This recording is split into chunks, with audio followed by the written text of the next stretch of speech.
তপ্ত জীবনং কবিভিরীরিতং কল্মষাপহম শ্রবণমঙ্গলম শ্রীমদাততম ভুবি গৃণন্তি ইয়ে ভুরিদা জনাঃ। অনেকদিন পরে আবার আমাদের কথামৃতের আলোচনায় আমরা আসতে পারছি। আজকের আলোচনার পরেই আবার কিছুদিনের জন্য বিরতি হবে, কারণ আমি আগামী 25শে মে ত্রিপুরা যাব, আগরতলা। সেখান থেকে ফেরার কথা 31শে মে। ফেরার পরেই আবার 5 তারিখে আমাদের চাঁদপুর আশ্রমে আমার যাওয়ার কথা, সেখানে দীক্ষা অনুষ্ঠান আছে। তার মানে তারপরের সপ্তাহে 12 তারিখে 12ই জুন শুক্রবার আমাদের আবার কথামৃত আলোচনা হবে। আজকের পরে আবার 12ই জুন কথামৃত আলোচনা হবে। আমরা আগের দিনে কথামৃতের যেখানটায় আলোচনা করছিলাম সেখানটায় দেখছিলাম শ্রীম মাস্টারমশাই ঠাকুরকে বলছেন, আচ্ছা, যারা মাটির প্রতিমা পুজো করে তাদের তো বুঝিয়ে দেওয়া উচিত যে মাটির প্রতিমা ঈশ্বর নয়, আর প্রতিমার সম্মুখে ঈশ্বরকে উদ্দেশ্য করে পূজা করো, এদের তো বলে দেওয়া উচিত। মাটিকে পূজা করা উচিত নয়, এটা শ্রীম মাস্টারমশাই শ্রীরামকৃষ্ণকে বললেন। আমরা মাটি দিয়ে প্রতিমা করি ঠিক, আবার পাথরের প্রতিমাও করি, ধাতুর প্রতিমাও করি। আমরা এরকম মাটি, পাথর, ধাতু দিয়ে, কাঠ দিয়ে প্রতিমা নির্মাণ করে সেই প্রতিমার পুজো করি। আর সেই প্রতিমাকে আমরা বলি, হে জগৎজননী, হে জগদীশ্বর, তুমি আমাদের কৃপা করো। তো তিনি তো মাটির প্রতিমা কিংবা পাথরের প্রতিমা কিংবা কাঠের প্রতিমা কিংবা ধাতুর প্রতিমা, কিন্তু শুনতে পাচ্ছেন না। যদি কেউ প্রশ্ন করে, আমাদের সুবিধা হচ্ছে আমাদের রক্তের মধ্যে এমন একটি বিশ্বাস নিয়ে আমরা জন্মাই। আমি হিন্দুদের কথা বলছি, যারা জন্মসূত্রে হিন্দু, তারা ওই জন্মের সঙ্গে সঙ্গে সহজাতভাবেই একটি ঐশ্বর্য নিয়ে আসে, যেটা হচ্ছে আমাদের রক্তের মধ্যে ঈশ্বর বিশ্বাস আছে। আমাদের সাধারণ হিন্দুদের মনে কখনো এই প্রশ্ন ওঠে না যে আমি কার কাছে বলছি, কার কাছে আমি প্রার্থনা করছি, ইনি তো শুনবেন না কিছু। হয় লোহার প্রতিমা, নাই ধাতুর প্রতিমা, নাই মাটির প্রতিমা, নাই কাঠের প্রতিমা। যদি এইগুলো দিয়ে নির্মিত কোনো প্রতিমা, মূর্তি হয় দেবতার বা দেবীর, তাহলে তিনি কি করে জানবেন, তিনি কি করে বুঝবেন, তিনি কী করে শুনবেন আমার প্রার্থনা, আমার আরতি? এই প্রশ্ন কিন্তু আমাদের কখনোই কারো মনে আসে না। দেখবেন আমাদের কারোই, হিন্দুদের এই প্রশ্নটা মনেই আসে না। রক্তের মধ্যেই এই হাজার হাজার বছর ধরে আমাদের যে সংস্কার তৈরি হয়েছে, এই হিন্দু সংস্কার, সেই সংস্কারের 2-4জন ব্যতিক্রম আছে ঠিকই। তারা বলে তারা নাকি নাস্তিক। এই নাস্তিক বলে সত্যি সত্যি পৃথিবীতে কেউ নেই। একটা সার্ভে করা হয়েছিল বেশ কিছু বছর আগে, 30 বছর আগে একটা সার্ভে করা হয়েছিল সারা পৃথিবীতে যারা সত্যিকারের নাস্তিক, যারা ঈশ্বরকে মানে না, ঈশ্বরের অস্তিত্বে বিশ্বাস করে না, যে সেই সার্ভে রিপোর্ট সারা পৃথিবী জুড়ে যে সার্ভে করা হচ্ছিল তার থেকে মাত্র 4% মানুষ, 100 জনের মধ্যে 4 জন তারা বলেছিলেন আমরা নাস্তিক, আমরা ঈশ্বরে বিশ্বাস করি না। আর বাকি যে 96% মানুষ রয়ে গেল, 100 জনের মধ্যে 4% বাদ দিলে 96% মানুষ, তারা কিন্তু নাস্তিক নিজেদের বলে ঘোষণা করেনি বা তাদের পরিচয় দেয়নি। তাহলে দেখা যাচ্ছে যারা নাস্তিক, যারা ঈশ্বরকে মানে না, বিশ্বাস করে না, ঈশ্বরের অস্তিত্বে যারা বিশ্বাসী নয়, তাদের সংখ্যা একেবারেই নগণ্য। আর বেশি হচ্ছে আমাদের মতো লোকের, যারা বিশ্বাস করি। আমাদের মাথাতে কখনোই আসে না আমরা যে ঠাকুরের কাছে যাই, মন্দিরে যাই, প্রতিমার সামনে দাঁড়াই, এই ঢাকেশ্বরীতে যাই বা যে কোনো দেবস্থানেই যাই, আমরা সেখানে তো আমরা প্রার্থনা করি, আমরা এটা আমাকে দাও, এটা আমাকে দাও, এটা আমাকে দাও, আমার পরিবারকে দাও। আমাদের কখনই কি কারো মনে হয় যে এই তো শুনতেই পাই না, বলে কী লাভ? কখনো মনে হয় না। অর্থাৎ এই রক্তের মধ্যে আমাদের ঈশ্বর বিশ্বাসটা রয়েছে, এটি ঈশ্বরের আশীর্বাদ। আমাদের কাছে এটা কোনো সমস্যাই না। অনেকের কাছে সমস্যা, যারা এরকম বলে যে এ কী করছে এরা, পাগলের মতো ওই পাথরের একটা মূর্তি বানিয়ে তাকে বলছে তুমি দয়াময়, তুমি করুণাময়। আরে তিনি দয়া করবেন কি করে, তিনি করুণা করবেন কি করে, তার তো বোধই নেই, চেতনাই নেই, কিন্তু মাটির জড় প্রতিমা। এটা আমাদের কখনো মনে হয় না এটা ঈশ্বরের আশীর্বাদ, যে আমাদের হিন্দুদের রক্তের মধ্যে এই অবিশ্বাস, এই নাস্তিকতাটা নেই। এটা ঈশ্বরের আশীর্বাদ। সুতরাং এই যে মাস্টারমশাই বললেন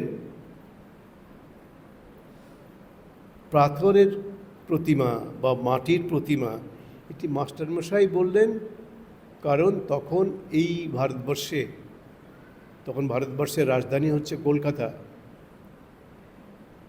এই ভারতবর্ষের রাজধানী কলকাতার মানুষ তখন শিক্ষিত হয়েছে অনেক, এবং সেই শিক্ষিত হিন্দু সমাজের মধ্যে অনেকেই ব্রাহ্ম সমাজে চলে গেছে। সেই ব্রাহ্ম সমাজ আবার সাকার উপাসনায় বিশ্বাস করেন।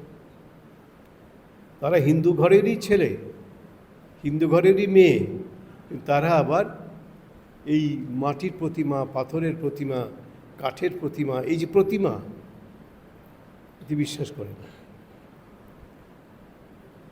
রক্তের মধ্যে যে বিশ্বাস রয়ে গেল, এটাকে তুমি সরাবে কী করে?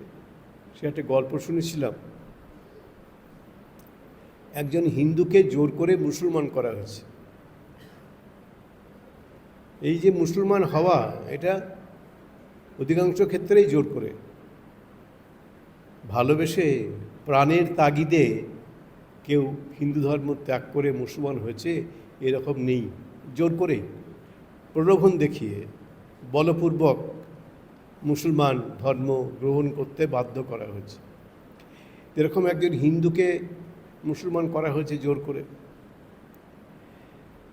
এবং তাকে বলা হচ্ছে বল তুই আল্লাহ। যতবার তাকে বলছে বল আল্লাহ, সে বলে কালী, জয় মা কালী।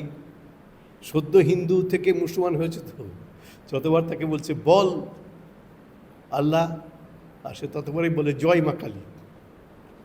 খুব বকাবকি করছে, এই বেটা তুই মুসলমান হয়েছিস, তুই এখনও কালী কালী করছিস।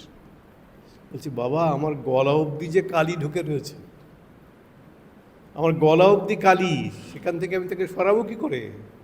আমাদের তো সেরকম অবস্থা, আমাদের গলা অবধি কালী, এই গলা অবধি শিব, কিংবা গলা অবধি কৃষ্ণ। এই তো তিনজন প্রধান আমাদের দেবতা বা দেবী, আরও অনেক আছে, কিন্তু প্রধান হচ্ছেন এরাই, শিব, কালী আর কৃষ্ণ। স্বামী বিবেকানন্দ একবার একটা বক্তৃতায় বলছেন, অনেক জায়গাতেই বলেছেন, একটা জায়গার কথাই বলছি আমি, যে ভারতবর্ষে মানুষ সব কিছু ধর্মের মাধ্যমে করে, সব কিছু পিছনে ধর্মের প্রেরণা বা ধর্মের চেতনা ক্রিয়াশীল থাকে। লক্ষ্য করে দেখবেন, যদি আমরা কোনো অন্যায় কাজ করতেও যাই, তাহলেও আমরা আমাদের প্রিয় কোনো দেবতা বা দেবীর কাছে প্রার্থনা করি যেন এই কাজটা ঠিক মতো করে আসতে পারি। অন্যায় কাজ করছি, অপরাধ করছি, তো আমাদের রক্তের মধ্যে এমন ধর্ম ঢুকে বসে আছে যে আমরা সেক্ষেত্রেও ওই দেবতা বা দেবীকে স্মরণ করে ওই কাজটা করি। চুরি করতে যাচ্ছে, বলছে জয় মা কালী, এই যে চুরি করতে যাচ্ছি যেন ঠিক করতে পারি। এটা তো অন্যায় কাজ, জানি আমি সেটা, তেও বলছে যেন এই যে চুরি করতে যাচ্ছি যেন ঠিক করতে পারি। তো ডাকাতি করতে যাচ্ছে, ডাকাতি করতে গেলে মানুষকে আঘাত করতে হবে, খুন করতে হবে, বলে এই যে কাজটা করতে যাচ্ছি মা কালী যেন ঠিক মতো করতে পারি। দেখুন আমাদের রক্তের মধ্যে এই জিনিসটা রয়েছে। সেজন্য স্বামী বিবেকানন্দ বলছেন, এই মানুষের চিন্তাকে দেখেছেন, বিচার করেছেন, বিশ্লেষণ করেছেন, তাকে বিশ্লেষণ করে অনুধ্যান করে বুঝেছেন ভারতবর্ষের মানুষ এর বাইরে যেতে পারবে না। এই ভারতবর্ষ মানে আপনারাও। এই তো সেদিনকে ছিঁড়ে এসছেন, এই 75-76 বছর আগে ভারতটাকে জোর করে ভাগ করে দিল ইংরেজরা যাওয়ার আগে, আমাদের ক্ষতি করে দিল, মানে দুর্বল করে দেওয়ার চেষ্টা করলো। ওদের চেষ্টার কোনো ত্রুটি ছিল না আমাদের দুর্বল করে দিতে। তো দুর্বল করে দেওয়ার চেষ্টা করলো এবং কী করলো, এই দেশটার মানুষের এত শক্তি আর বিশেষ করে বাঙালির এত বুদ্ধি, এটা তো সাংঘাতিক।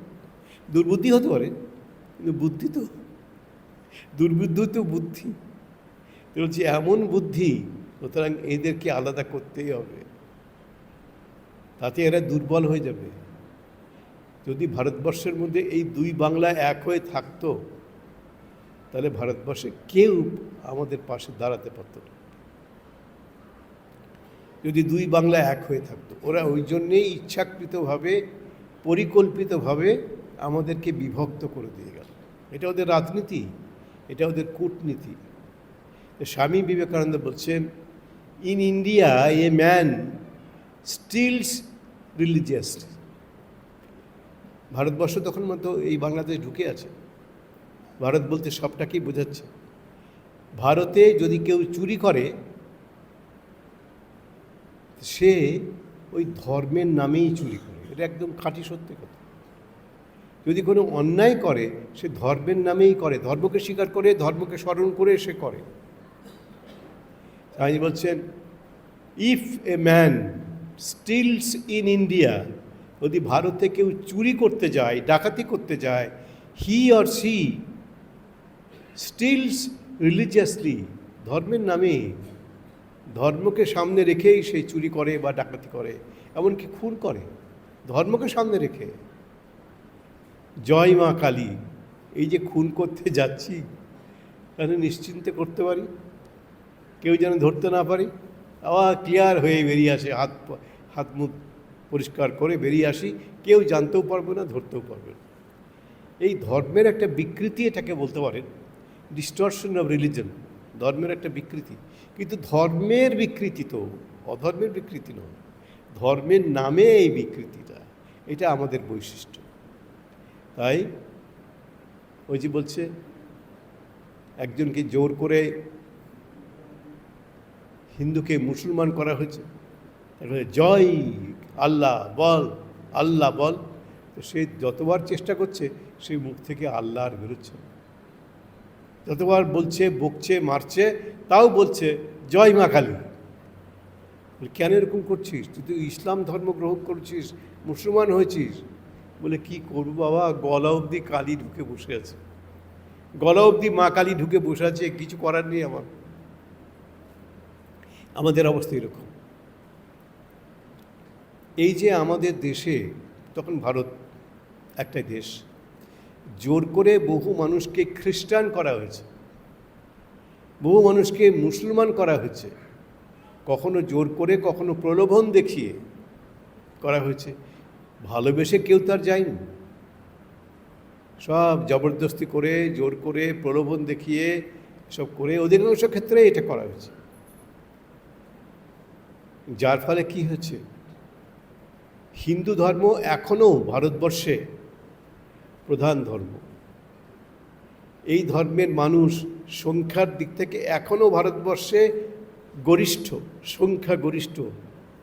ভারতে এখনও 80% মানুষ, শতকরা 80 জন মানুষ ভারতবর্ষে এখনও হিন্দু ধর্মের মানুষ। আর বাকি 20% তার মধ্যে খ্রিস্টান আছে, তার মধ্যে মুসলমান আছে, অন্য অনেক ধর্ম আছে, কিন্তু 80% হচ্ছে হিন্দু। এটা কম না তো? এত অত্যাচার, এত প্রলোভন, এত কিছুর পরেও এখনও 80% মানুষ হিন্দু ধর্মে বিশ্বাস করছে ভারতের মধ্যে। এটা ভেবে দেখার বিষয়।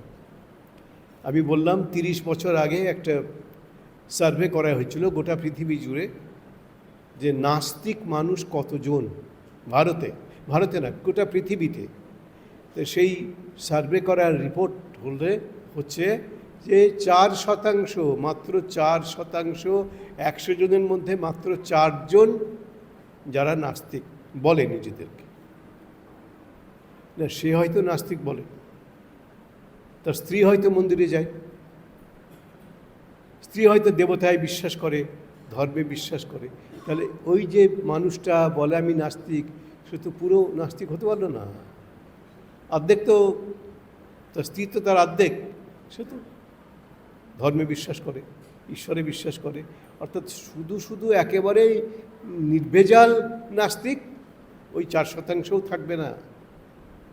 গিয়ে কত শতাংশে দাঁড়াবে, কি শূন্যে দাঁড়াবে, সেটাও আমি বলতে পারছি না, কিন্তু 4%ও থাকবে না।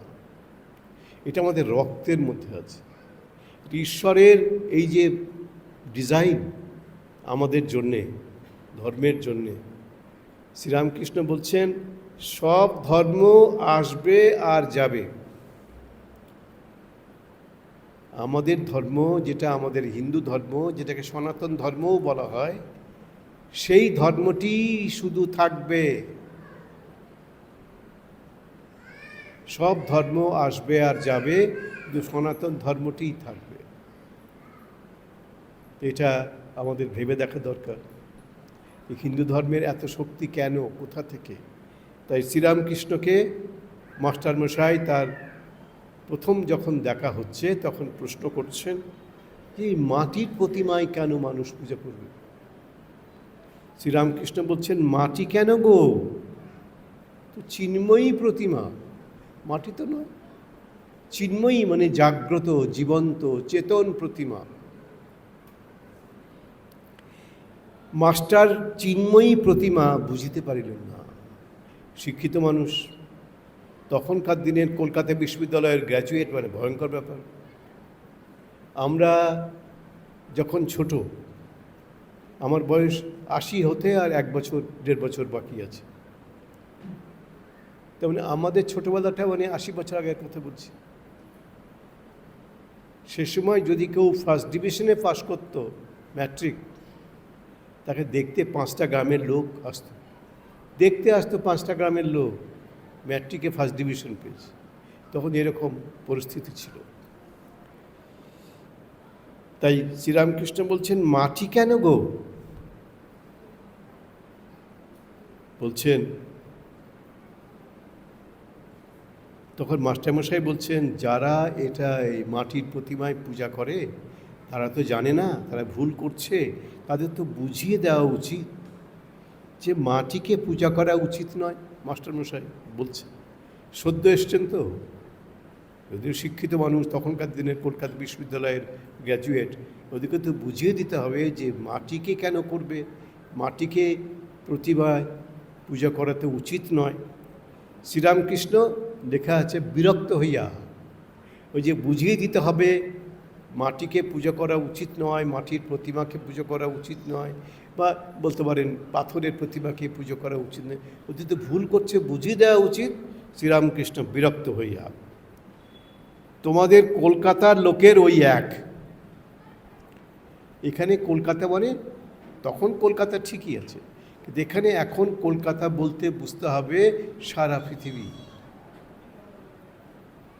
কলকাতা মানে তখন সারা পৃথিবী, কারণ তখন তো ইংরেজ শাসন করছে, ব্রিটিশ সাম্রাজ্যে সূর্যাস্ত তখন হতো না বলা হতো, কারণ যদি আপনি ঢাকায় সূর্যাস্ত দেখেন, কিন্তু এই গোটা পৃথিবীতে ঢাকা নয়, অর্থাৎ বিশাল এই পৃথিবী পড়ে রয়েছে, এই বিশ্ব সংসার পড়ে রয়েছে, সেখানকার আর এক জায়গায় হচ্ছে সূর্যোদয় হচ্ছে, তখন এখানে সূর্যাস্ত হয়ে গেল, সন্ধে নামলো, সেখানে হয়তো সূর্যোদয় হচ্ছে, নতুন প্রভাত আসছে।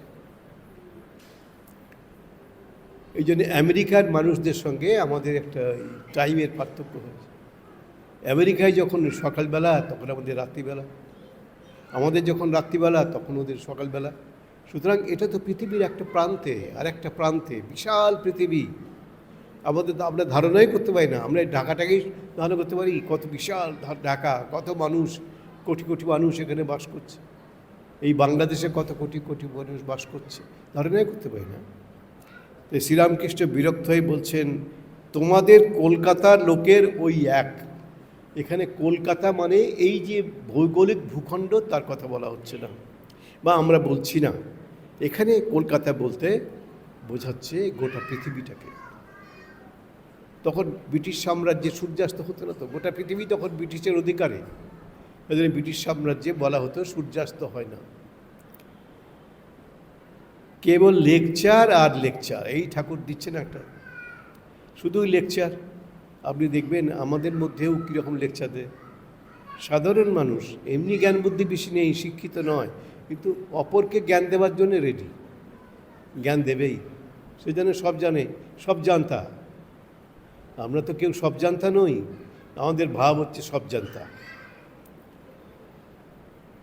কেবল লেকচার দেওয়া আর বুঝিয়ে দেওয়া। শ্রীরামকৃষ্ণ এই যে লেকচার কথাটা ইংরেজিতেই বলছেন, উচ্চারণ করছেন ইংরেজিতেই, লেকচার বানান করতে পারবেন না। এই লেকচার বানানটা কি একটু ইংরেজিতে করে দিন তো মহারাজ, কি ঠাকুর, বুঝতে পারবেন। বিদ্যে তো ওই আজকের দিনে ক্লাস 1, 2 অবধি বিদ্যে, তার তো লেকচার বানান পারবেন না। কিন্তু লেকচারটা বলা চায়, কেন বলা চায়? কারণ তার সব দিকে কৌতূহল। একটা অদ্ভুত মানুষ শ্রীরামকৃষ্ণ, লেখাপড়া শেখেননি, কিন্তু কত বড় বড় লোকের সঙ্গে তার দেখা সাক্ষাৎ, ভাব বিনিময়, বার্তা বিনিময়, কত কী হচ্ছে। এবং সেখানে আমরা দেখতে পাচ্ছি অবাক হয়ে যে শ্রীরামকৃষ্ণ কথা বলছেন ঈশ্বরচন্দ্র বিদ্যাসাগরের সঙ্গে। তখনকার দিনের বিরাট মানুষ বিদ্যাসাগর, মহাপণ্ডিত, তাকে বিদ্যাসাগর এই উপাধি দেওয়া হয়েছিল। ঈশ্বরচন্দ্র তার নাম ছিল, ঈশ্বরচন্দ্র বন্দ্যোপাধ্যায় ব্যানার্জি ছিলেন, তাকে উপাধি দেওয়া হলো সংস্কৃত কলেজ থেকে কলকাতার বিদ্যাসাগর। তো সেই বিদ্যাসাগর শ্রীরামকৃষ্ণের সঙ্গে দুজনের মোলাকাত হয়েছে, কথাবার্তা হচ্ছে। একজন তো লেখাপড়া কিছু জানে না আমাদের শ্রীরামকৃষ্ণ, আর একজন তো সমুদ্রের মতো তার জ্ঞান, বিদ্যার সাগর। বিদ্যার সাগর তুমি বিখ্যাত ভারতে, মধুসূদন দত্ত লিখেছিলেন। আমি মাইকেল কথাটা বলতে ভালোবাসি না, মধুসূদন বলতে ভালোবাসি।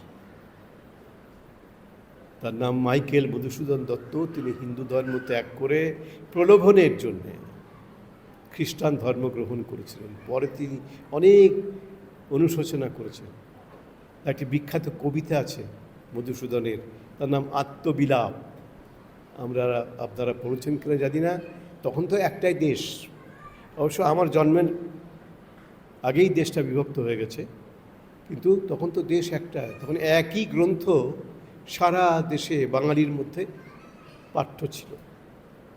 আমাদের মনে আছে আমাদের ছোটোবেলায় আমাদের যে গ্রন্থটি অবশ্য পাঠ্য ছিল, ওই ক্লাস 3, 4 এই সময়, তার নাম ছিল কিশলয়। আমি জানি না এইখানে যারা আমার বয়সে আছেন তারা কি পড়েছেন, আমরা পড়েছি কিশলয় আমাদের ছোটোবেলায়। হ্যাঁ, এখনও পড়েছেন? হ্যাঁ, চতুর্থ না না, সনেট, সে তো সনেট কবিতা, ওটা না বলছি না আমি। তার একটি কবিতা আছে আত্মবিলাপ। সেই কবিতার প্রথম লাইনটা হচ্ছে, আশার ছলনে ভুলি কি ফল লোভিনু হাই, তাই ভাবি মনে জীবন প্রবাহ বহি কাল সিন্ধু পানে ধাই, ফিরাবো কেমনে। দিন দিন আয়ুহীন, হীন বল দিন দিন, তবুয়ে আশার নেশা ছুটিল না একই দায়। মধুসূদন লিখেছেন অসাধারণ সুন্দর কবিতা, আমরা পড়েছি ছোটোবেলায়, আত্মবিলাপ কবিতা মধুসূদনের। কিন্তু তার আগে একটা মাইকেল বসাতে আমার প্রাণ চায় না। তিনি ভুল করেছিলেন, ভুল করে তিনি খ্রিস্টান ধর্ম গ্রহণ করেছিলেন, তারপরে অনেক অনুশোচনা করেছেন। তো আমাদের ধর্মের কি সমস্যা? একবার যদি এখান থেকে বেরিয়ে যায়, তার ফেরার পথ আর থাকে না, দরজাটা চিরকালের জন্য বন্ধ হয়ে যায়। দয়ানন্দ সরস্বতী বলে একজন আর্য সমাজের প্রচারক মনীষী, শ্রীরামকৃষ্ণের সমসাময়িক, তিনি অবশ্য শুদ্ধি প্রক্রিয়ার মাধ্যমে যারা এরকম মুসলমান হয়ে গেছে, খ্রিস্টান হয়ে গেছে আমাদের ধর্ম থেকে, তাদেরকে আবার ফিরিয়ে আনতেন পুষ্টি, এই শুদ্ধিকরণের মাধ্যমে, ওই একটা বৈদিক যাগযজ্ঞ করে তাকে ফিরিয়ে আনতেন। সবাই তার মানে না সেটা। যাই হোক, যে আমাদের ধর্ম থেকে চলে গেছে একবার খ্রিস্টান ধর্মে কি ইসলাম ধর্মে, তাকে আর ফেরাইতে আমরা পারি না, এটা আমাদের দুর্বলতা। ফিরিয়ে দিলে আমাদের শক্তি আরও বেড়ে যেত, কিন্তু এমনই আমাদের কুসংস্কার, এই পৌরোহিত্য সংস্কার এমনই, ফেরার পথ চিরকালের জন্য বন্ধ। এতে আমাদের ধর্ম ক্ষতিগ্রস্ত হয়েছে, আমাদের জাতি ক্ষতিগ্রস্ত হয়েছে, আমাদের দেশ ক্ষতিগ্রস্ত হয়েছে, আমরা দুর্বল হয়ে পড়েছি। তাই বলছেন তোমাদের কলকাতার লোকেদের ওই এক, কেবল লেকচার দেওয়া আর বুঝিয়ে দেওয়া। লেকচার দেখো ইংরেজি কথা, কিন্তু শ্রীরামকৃষ্ণ যদি বলা যেত আপনি বানান বলুন তো এই লেকচারটা, পারতেন না। কিন্তু লেকচার কথাটা ঝাট করে বলে দিচ্ছেন, লেকচার দেওয়া আর বুঝিয়ে দেওয়া। মানে আমাদের স্বভাব হচ্ছে শুধু লেকচার। এই যে আমাদের স্বভাবের মধ্যে বাক সর্বস্বতা, শুধু বাকচাতুর্য, আমাদের কথা কথা কথা, এটা আমাদের স্বভাব, আমাদের বৈশিষ্ট্য, এটা আমাদের জাতিগত ত্রুটি, এই বুঝিয়ে দেওয়া। তাই শ্রীরামকৃষ্ণ বলতেন তোমাদের কলকাতার লোকেদের ওই একটা দোষ, কি? কেবল লেকচার দেওয়া আর বুঝিয়ে দেওয়া। আপনাকে কে বোঝায় তার ঠিক নাই, তুমি বোঝাবার কে? এবার আসল কথাটা বলছে, তুমি বোঝাবার কে? তোমাকে কেউ দায়িত্ব দিয়েছে তুমি লোককে বুঝিয়ে দেবে? তুমি বোঝাবার কে? শ্রীরামকৃষ্ণ বলছেন যার জগৎ তিনি বোঝাবেন, তিনি এই জগৎ করেছেন, চন্দ্র সূর্য ঋতু মানুষ জীব জন্তু করেছেন। জীবজন্তুর খাবার উপায় পালন করবার জন্য মা বাপ করেছেন, মা বাপের স্নেহ করেছেন, তিনিই বোঝাবেন। এই সত্যি কথাটা বলে দিচ্ছে। আমি ছোটোবেলায় একটা কবিতা পড়েছিলাম, এটা ব্রহ্মসঙ্গীত, হয়তো আপনারাও অনেকে পড়ে থাকবেন। তোমারই গেহে পালিছ স্নেহে, তুমি ধন্য ধন্য হে। আমরা ছোটোবেলায় এটা শুনতাম, পড়তাম। তোমারই গেহে পালিছ স্নেহে, তুমি ধন্য ধন্য হে। পিতার বক্ষে রেখেছ মোরে, জনম দিয়েছ জননী কুক্ররে, বেঁধেছ সখার প্রণয় ডোরে, তুমি ধন্য ধন্য হে। এই কথাটাই বলছেন এখানে, যে ঈশ্বর এসব করেছেন, বাবা মা করেছেন, বাবা মায়ের মধ্যে স্নেহ করেছেন। তাই বলছেন চন্দ্র সূর্য ঋতু মানুষ জীব জন্তু করেছেন, মা বাপের স্নেহ করেছেন, তিনিই বোঝাবেন। তিনি এত উপায় করেছেন আর এই উপায় করবেন না? যদি বোঝাবার দরকার হয় তিনিই বোঝাবেন, তিনি তো অন্তর্যামী। যদি ওই মাটির প্রতিমা পূজা করতে কিছু ভুল হয়ে থাকে, তিনি কি জানেন না যে তাকেই ডাকা হচ্ছে? আমরা তাকে তো প্রতিমা জ্ঞানে পুজো করি না, আমরা তো খড় দিয়ে, মাটি দিয়ে, কাঠ দিয়ে, পাথর দিয়ে, ধাতু দিয়ে এক একটা দেবতা বা দেবীর পুজো করি, প্রতিমা তৈরি করি, শিবলিঙ্গ তৈরি করি। তো আমাদের চোখের সামনে কারিগররা তৈরি করছে। যখন আমরা সেই দেবতাকে পুজো করছি, তখন কি হে কাঠ, হে মাটি, হে পাথর, তুমি আমার পুজো নাও, আমরা বলি না তো? বলি হে জগৎ জননী, হে জগদীশ্বর, হে জগন্নাথ, হে করুণাময়, তুমি আমার পুজো নাও। অর্থাৎ ওই প্রতিমার মধ্যে আমরা অন্তর্যামী ভগবানকে দেখি, অন্তর্যামী ভগবানকে স্মরণ করি, তার উদ্দেশ্যেই আমাদের প্রাণের প্রণাম নিবেদন করি। এটা আমরা জেনে শুনেই করি। এটা ঈশ্বরের অনেক আশীর্বাদ যে আমাদের মধ্যে এইগুলি ভাবগুলো জাগে না, এখনও জাগে না। এখনও অধিকাংশ মানুষ হচ্ছে ঈশ্বর বিশ্বাসী।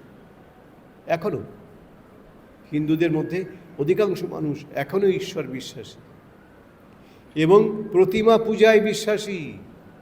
ও যতই ওরা চেষ্টা করুক। একটা তথ্য আপনাদের দিই, 1836 খ্রিস্টাব্দে, তখন ব্রিটিশ শাসিত ভারতবর্ষ, ওদেশের একজন শিক্ষা জগতের বিখ্যাত মানুষ চার্লস মেকলে, নাম শুনে থাকবেন, চার্লস মেকলে, তিনি এসে বললেন, আমি এমন শিক্ষা ব্যবস্থা তৈরি করে দেব যে আগামী 30 বছরের মধ্যে এই দেশে মানে ভারতবর্ষে একজনও মানুষ থাকবেন না যিনি প্রতিমা পুজোয় বিশ্বাস করবেন। খুব অহংকার করে বললেন চার্লস মেকলে, ওদের একজন বড় মানুষ ইংরেজদের। তিনি বললেন, আমি এমন শিক্ষা ব্যবস্থা প্রণয়ন করব, শিক্ষার নীতি প্রণয়ন করব যে আগামী 30 বছরের মধ্যে দেখবেন এই ভারতবর্ষে এই হিন্দুদের মধ্যে একজনও এই প্রতিমা পুজোয় বিশ্বাস করবেন। তিনি বললেন এটা 1836 সালে। সেই 1836 সালে পৃথিবীর বুকে একজনের আবির্ভাব হলো, একজন জন্মগ্রহণ করলেন। সেই লোকটির নাম রামকৃষ্ণ পরমহংস। 1836 ওই চার্লস মেকলে বললেন আগামী 30 বছরের মধ্যে শেষ করে দেবো একজনও আর এই প্রতিমা পূজায়, মাটির প্রতিমা, পাথরের প্রতিমা এসব বিশ্বাস করবে না। আর ওই সময়েই, ওই বছরেই 1836 সালে রামকৃষ্ণ পরমহংসদেবের জন্ম হলো এবং তিনি হচ্ছেন পৃথিবীর সর্বকালের সর্বশ্রেষ্ঠ সাকার উপাসক। এর থেকে বড় সাকার উপাসক পৃথিবীতে এখনো জন্মগ্রহণ করেনি রামকৃষ্ণের মতো। তাহলে এই বিধাতার মুখ থেকে একটা উত্তর এলো, শ্রীরামকৃষ্ণের মাধ্যমে বিধাতা সেই উত্তরটা দিলেন। দেখো, তুমি বলছো আর কেউ প্রতিমা পুজোয় বিশ্বাস করবে না, এই যাকে পাঠালাম সে পৃথিবীর সর্বশ্রেষ্ঠ প্রতিমা পূজক হবে এবং সারা পৃথিবীর মানুষ তাকেই পূজা করবে। আজকে দেখছি তো সারা জগৎ শ্রীরামকৃষ্ণকে পুজো করছে।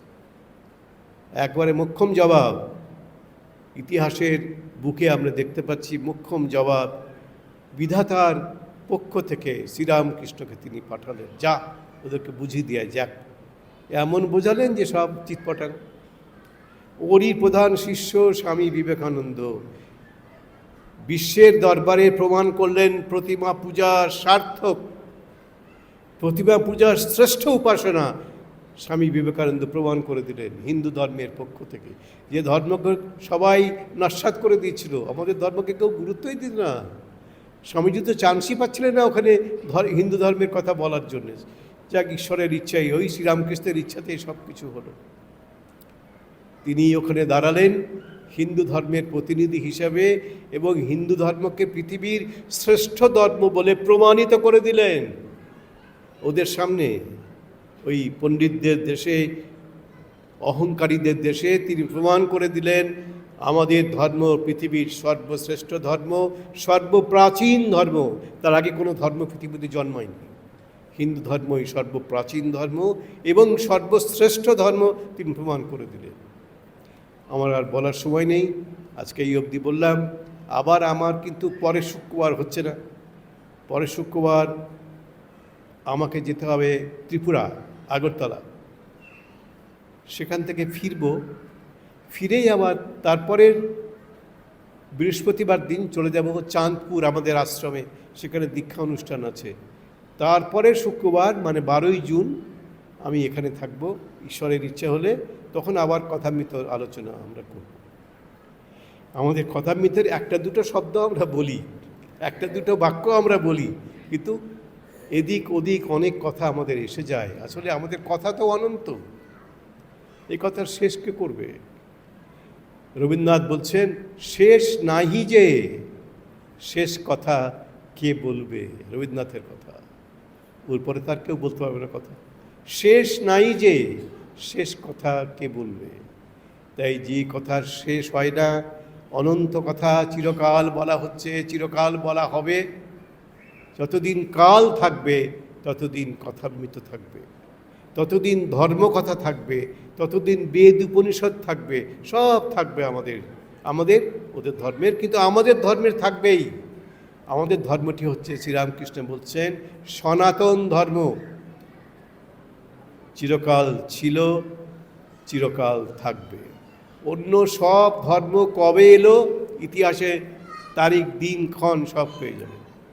আমাদের ধর্ম কবে এলো, কারো বাবার সাধ্য নেই সেটা বলতে পারে। 14 পুরুষের ক্ষমতা নেই কবে আমাদের ধর্ম এসেছে, কেউ বলতে পারবে না। কারণ এই ধর্ম তো শুরু নেই, অতএব শেষও নেই। সনাতন সেজন্যে, যার শুরুও নেই, যার শেষও নেই, সেটি হচ্ছে সনাতন, চিরবিদ্যমান, চিরকাল থাকে। তো আজকে আমরা এখানেই আমাদের কথা শেষ করছি। আবার ওই 12ই জুন আমরা আবার কথামৃতের কথা আলোচনা করার চেষ্টা করব।